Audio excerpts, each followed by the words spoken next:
আমি পালাই যাই যে পালে খাইলে গোটালটা খাইলে মাথাটা সিদ্ধ খাইছে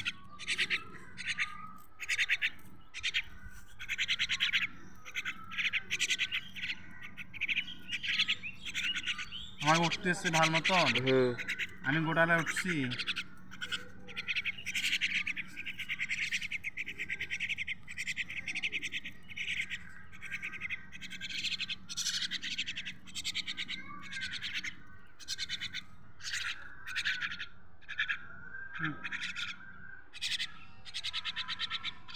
ইমাক দেখাও ইমাক খালি আরেকবার এবার হাত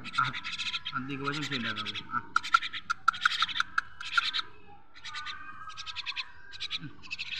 আমরা নষ্ট করি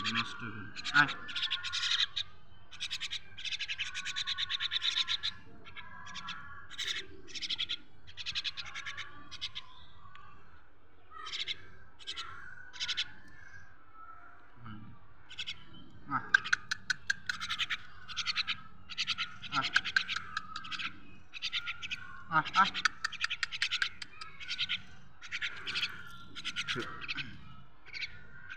হ্যালো গাইজ আজকে আমি আমার পাখিদের সঙ্গে একটু সময় কাটাইতেছি তো এটা আপনাদের কাছে শেয়ার করতেছি তো ভিডিওটা ভালো লাগলে অবশ্যই শেয়ার করবেন সবাই বলতে হ্যাঁ